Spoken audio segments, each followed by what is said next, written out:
तो आगामी लोकसभा चुनाव को लेकर राजनीतिक दलों ने एक दूसरे पर आरोप प्रत्यारोप लगाना भी शुरू कर दिया है और इसी के चलते जम्मू कश्मीर के पूर्व मुख्यमंत्री गुलाम नबी आजाद ने अपनी प्रतिद्वंदी नेशनल कॉन्फ्रेंस और पीपल्स डेमोक्रेटिक पार्टी यानी कि पीडीपी की ओर से लगाए गए इस आरोप को खारिज किया कि उनकी नवगठित पार्टी की बीजेपी के साथ साठगांठ है। उन्होंने कहा कि ए और बी टीम में घाटी के वे लोग शामिल हैं जो बीजेपी नेता अटल बिहारी वाजपेयी की सरकार में मंत्री थे या जिन्होंने राज्य में बीजेपी के विधायकों की मदद से सरकार चलाई। पूर्व केंद्रीय मंत्री ने कहा कि मैंने कभी किसी से मदद नहीं ली। पीएम मोदी के समय मैं विपक्ष का नेता था, मंत्री नहीं। जब मैं मुख्यमंत्री था तो मैंने बीजेपी से कोई समर्थन नहीं लिया। आप जानते हैं कि वे राजनीतिक दल कौन है और उन्हें भी पता होगा कि दूसरों पर उंगली उठाने से पहले उन्हें खुद पर नजर डालनी चाहिए। तो लोकसभा चुनाव में बस कुछ ही दिनों का समय बचा है और इसी के चलते देश में राजनीतिक सरगर्मियां भी 7वें आसमान पर है। उत्तर प्रदेश की मेरठ लोकसभा सीट से समाजवादी पार्टी के द्वारा दूसरी बार अपने उम्मीदवार की जगह लेने की अटकलों के बीच राष्ट्रीय लोकदल के प्रमुख जयंत चौधरी ने पूर्व सहयोगी अखिलेश यादव पर तंज कसा है। जयंत चौधरी ने सोशल मीडिया प्लेटफॉर्म पर एक पोस्ट में लिखा कि विपक्ष में किस्मत वालों को ही कुछ घंटों के लिए लोकसभा प्रत्याशी का टिकट मिलता है और जिनका नाम नहीं कटा उनका नसीब। सूत्रों के मुताबिक समाजवादी पार्टी मेरठ से अपना उम्मीदवार दूसरी बार बदल सकती है और अब अतुल प्रधान की जगह सुनीता वर्मा को टिकट दिया जा सकता है।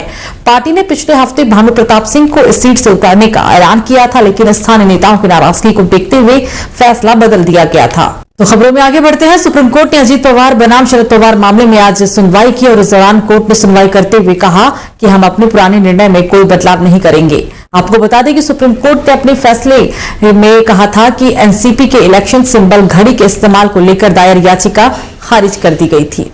शीर्ष अदालत ने कहा था कि घड़ी सिंबल का इस्तेमाल अजीत पवार की पार्टी ही करेगी। हालांकि सुप्रीम कोर्ट ने शरद पवार को एनसीपी शरद चंद्र पवार नाम से ही लोकसभा चुनाव लड़ने की परमिशन दी थी। कोर्ट ने उसके चुनाव चिन्ह टेम्पलेट को भी मान्यता दे दी है और साथ ही सुप्रीम कोर्ट ने चुनाव आयोग को भी निर्देश दिया है कि वो लोकसभा विधानसभा चुनावों के लिए दूसरों को चुनाव चिन्ह ना दे। इससे पहले सुप्रीम कोर्ट ने अजीत पवार गुट को असली एनसीपी बताने वाले चुनाव आयोग के फैसले पर रोक लगाने से इनकार कर दिया था। तो पश्चिम बंगाल की मुख्यमंत्री ममता बनर्जी की सरकार को आज कोलकाता हाईकोर्ट ने जमकर फटकार लगाई। बता दें कि संदेशखाली की घटना पर दायर हलफनामे पर सुनवाई करते हुए मुख्य न्यायाधीश टीएस शिवगणनम की अगुवाई वाली पीठ ने बंगाल सरकार से कहा कि अगर आरोपी शाहजहां शेख पर आरोप सही साबित हुए तो आप जवाबदेही से बच नहीं सकते हैं। अदालत ने कहा कि भले ही एक हलफनामा ही सही साबित हो, लेकिन ये शर्मनाक है। अगर 1% भी सच है तो ये बिल्कुल शर्मनाक है। पश्चिम बंगाल कहता है कि ये महिलाओं के लिए सबसे सुरक्षित है। अगर एक हलफनामा सही साबित होता है तो भी ये सब गलत है। कोर्ट की तरफ से यह भी कहा गया है कि पूरे जिला प्रशासन और सत्ताधारी दल की 100% नैतिक जिम्मेदारी है। बता दें कि पिछली सुनवाई में अदालत ने बंगाल पुलिस को पूरी तरह से पक्षपाती माना था और शेख शाहजहां के खिलाफ आरोपों की निष्पक्ष, ईमानदार और पूर्ण जांच करने का भी आदेश दिया था। इसमें कहा गया था कि सीबीआई को जांच सौंपे जाने के लिए इसके अलावा कोई और अन्य मामला नहीं हो सकता है। तो उत्तर प्रदेश में एटीएस ने 2 पाकिस्तानी समेत 3 संदिग्धों को गिरफ्तार किया। आपको बता दें कि उत्तर प्रदेश में सोनौली बॉर्डर से एटीएस द्वारा 2 पाकिस्तानी नागरिक समेत 3 संदिग्धों को गिरफ्तार किया गया है। बताया जा रहा है कि पकड़ा गया मोहम्मद अल्ताफ बट हिजबुल मुजाहिदीन के मुजफ्फराबाद स्थित कैंप में ट्रेनिंग ले चुका है।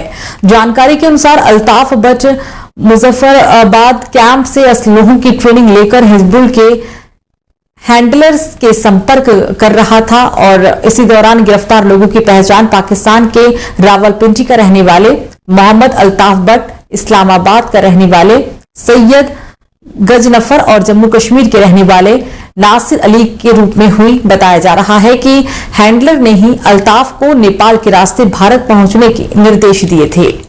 तो बीजेपी उम्मीदवार और अभिनेत्री कंगना रनौत ने हिमाचल प्रदेश के मंडी जिले में एक सार्वजनिक बैठक में हिस्सा लिया। यहां बीजेपी उम्मीदवार का जोरदार स्वागत किया गया। वहीं इस दौरान बीजेपी से उम्मीदवार कंगना रनौत ने कहा कि आप सोचते होंगे कि 2014 से अब तक क्या कोई आसमान जैसा काम हुआ है। आप लोगों ने वो समय नहीं देखा जब देश में आजाद होने के कई दशकों बाद हम लोगों ने कुछ कच्चे पक्के मकान तो बना लिए, लेकिन फिर भी इस देश की आत्मा ग्रस्त थी। जब यहाँ पर उसी विदेशी सोच विचार वाली सरकार आई, उन्हीं की एक एक्सटेंशन या उन्हीं की एक सरकार वो कही जा सकती है। वो महिलाएं भी विदेशी मूल की थी, उनकी सोच थी, जो उनके सब कर्मचारी थे वो भी विदेशी मूल की ही सोच रखने वाले थे। उन्होंने हमारे आत्मसम्मान को झंझोड़ के रख दिया, ऐसा कर दिया कि भारतीय होना या भारतीयता की बात करना, अपने धर्म की, अपने संस्कार, अपने संस्कृति की बात करना एक शर्मिंदगी से भी बदतर होता था। लेकिन इस बात पर हमारे प्रधानमंत्री ने लाल किला से बोला और उन्होंने इस मानसिकता को, जो कि हमारे जो चेतना शक्ति है उस पर एक घाव की तरह है, उन्होंने इसे एक नाम दिया। उन्होंने कहा गुलामी का चिन्ह, और उन्होंने हर एक भारतीय को कहा